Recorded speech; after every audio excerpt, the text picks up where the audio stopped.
छत्तीसगढ़ में अब बीजेपी के नेताओं के दौरे तेज हो गए हैं। केंद्रीय गृह मंत्री अमित शाह 5 जुलाई को छत्तीसगढ़ आ रहे हैं, जबकि प्रधानमंत्री नरेंद्र मोदी 7 जुलाई को रायपुर आएंगे।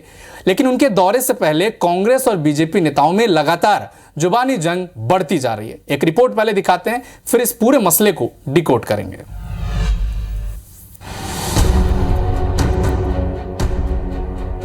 प्रधानमंत्री मोदी और गृह मंत्री अमित शाह के छत्तीसगढ़ दौरे से पहले जुबानी जंग तेज हो गई है। कैबिनेट मंत्री कवासी लखमा ने तीखा हमला बोला और कहा कि जब बजरंगबली बीजेपी के साथ नहीं है तो जनता क्या होगी। भारतीय जनता पार्टी को बजरंगबली लात मारी है।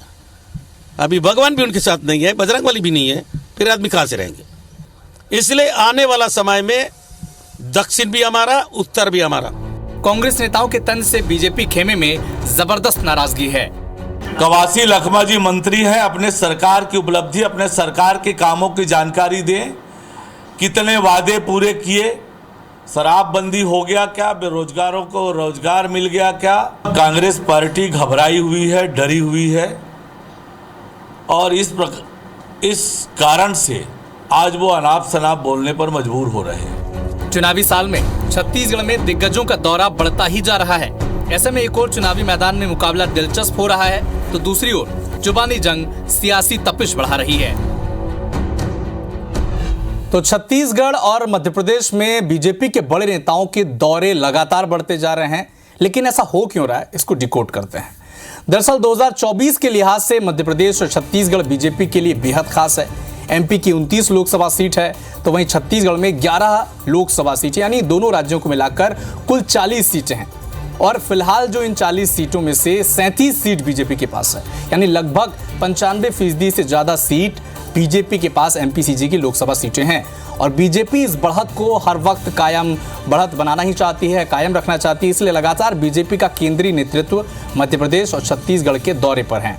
चाहे वो प्रधानमंत्री मोदी हो, अमित शाह हो, या फिर राजनाथ सिंह हो, या फिर खुद जेपी नड्डा बार बार डबल इंजन की सरकार का स्लोगन भी लोगों के सामने रख रहे हैं। इसके अलावा बीजेपी नेताओं के बयान भी इस तरफ इशारा कर रहे हैं कि अब एमपी छत्तीसगढ़ के विधानसभा जो चुनाव हैं वो राष्ट्रीय और राष्ट्रीयता के मुद्दे पर लड़ सकते हैं, और इस पर चुनाव लड़ने का मूड भी बीजेपी बना चुकी है।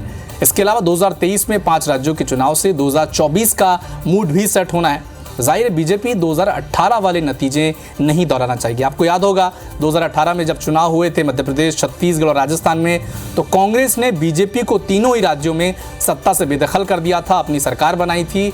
और 2019 से पहले इसी स्ट्रेटेजी को, इसी जीत को कांग्रेस का कमबैक भी माना गया था। इसके अलावा कांग्रेस ये भी जानती है कि मोदी शाह के दौरे से बीजेपी के पक्ष में माहौल बन सकता है, इसीलिए वो इन दौरों से पहले ही सवाल उठा रही है और बीजेपी को घेरने में लगी हुई है।